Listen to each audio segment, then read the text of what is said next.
You've had a lot of success opening these churches, and I've seen around the whole property you work hard. You look like you get your hands dirty. I'm wondering, from the tobacco farms when you used to work as a kid, like how important is that to be able to turn your hand to something, to be able to work hard and put in, we call it graft, I don't know what you guys call it, but like being able to just work absolutely, harder than other people and put a shift in. Yeah, I don't understand. I don't understand people who say, I'm bored. You're what? Bored. Come with me, because I'll teach you how not to be bored. Because I go to bed at night, every night thinking, I didn't get it done. I wake up most time in the middle of the night thinking about the things I'm going to do tomorrow morning. I have to choke myself down at night to say, don't think about nothing, or you don't go back to sleep. You wake up at 4 o'clock in the morning, you're up. So I wake up in the morning, my mind is running, saying, we got to get this done, we got to get that done, let's go. I don't have to. I could coast now. Wouldn't live much longer probably. It wouldn't be worth living. But I wake up with an ambition every day to do something because God has given so much and it's such a blessing. There's so many things you can do in this life. And I don't care where you live or what you own or what you have. There's so much to do. And if you just coast through life, what a sad existence in this earth. But for me, yeah, I've sawed a lot of lumber. I've done a whole lot of work, and I hustle some steel and sell it, and I preach all over any chance I get. I travel and go and preach, and I go a lot. But the value of it is experiencing what God's given me. He gave me a brain. He gave me the ability to move and do things. And so I try to do the best I can at doing right with what I have. I'll tell you something. If God gives you something, use it for His glory, because He's the one who gave it. And I raise my children that way. If whatever God's given you, use that for His glory, because that's the only reason you got it. I mean, if you think about how ungrateful it is, then God gives you a good brain and you just let it waste away on just playing silly games and all the time stuff. I don't think there's anything wrong with playing a game, but for that being your ambition all day long, sitting there playing games, you're wasting your life. But rather be that person that says, my God, what you've given me, why would I not give this back? Why would I not use it for you? And that's what I believe makes a difference in the joy of life, really. Works for me.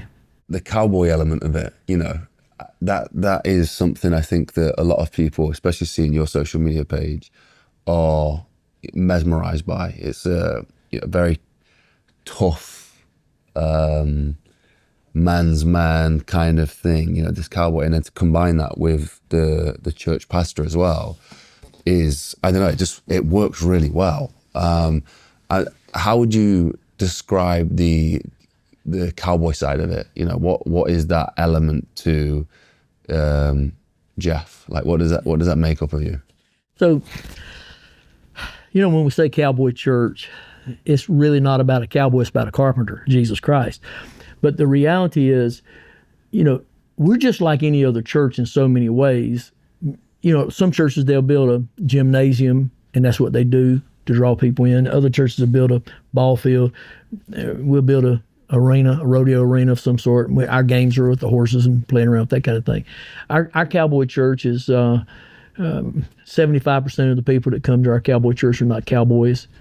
I don't know if I'm a cowboy. Somebody said, you a cowboy? I said, well, I don't have a cow and I ain't no boy. I guess I'm a horseman. I have a horse and I'm a man, But the thing about it is it's more of a flavor than it is we don't worship a horse, we don't worship a cow, and we don't worship a cowboy. We worship Jesus.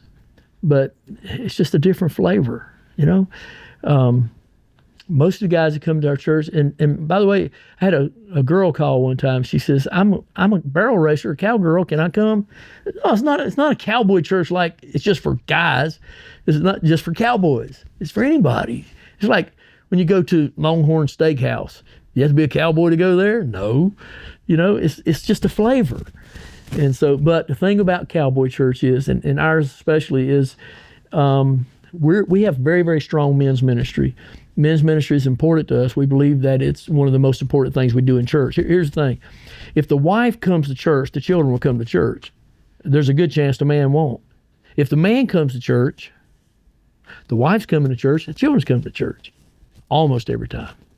And so I focus on the men, and I pour into the men. We meet on every Wednesday night. We meet. We'll have about 25 guys that show up on Wednesday nights, and I just literally pour into them what the Bible teaches about what it is to be a man or what it is to be a Christian man, and so from that they get their families in church, and this thing's growing. I mean, and the excitement in their church and the harmony, and it's just really, really good.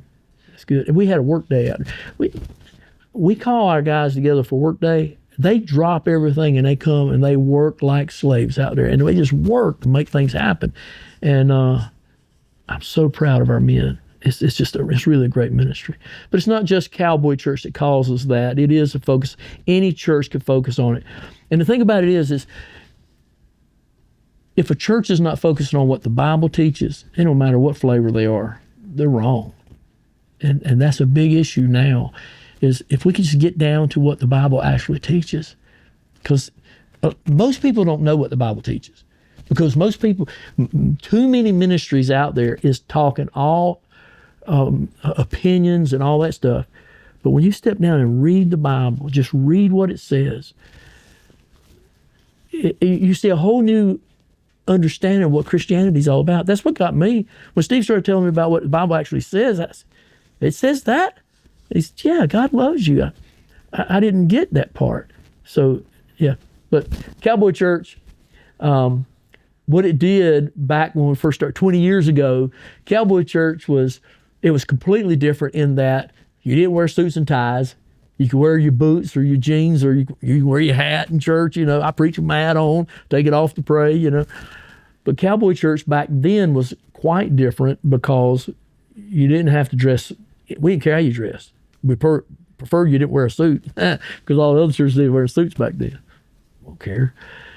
The goal is to help people see it's a down-to-earth, realistic Bible story. As we read the Bible, we preach the word, we go out and live it. That's just brass tacks what church is supposed to be like. As many of you know, we are independent creators and filmmakers, but there is a massive attack on us right now. Traditional media over the last few years has started to slowly die. They are no longer the independent voice that you first thought they were. That's why we've created Mulligan Brothers Patreon. We've built something special for our most dedicated supporters, and I want to break it down for you real quick. The supporter tier gets you ad-free early access to both video and audio versions of Mulligan Brothers interviews 24 hours before it goes public. The executive tier gets you everything that a supporter tier gets, plus more. Exclusive interviews and behind the scenes content, walk and talks, daily routines, unreleased interviews, the stuff that you don't see anywhere else. And finally, the executive producer tier. Everything from the supporter tier and the executive tier, plus exclusive perks. Access to our treatment packages. Be the first to see which guests are coming up and get insight into the topics we'll be discussing before anyone else. And you'll even get an executive producer credit on every single documentary that we make. So if you've ever wanted to support the Mulligan Brothers mission of inspiring change so we can go around the world and get these stories that nobody else will, this is exactly how you do it. Go to patreon.com/Mulligan Brothers or click the link in the description or scan the QR code on screen. Join the community and help us inspire change.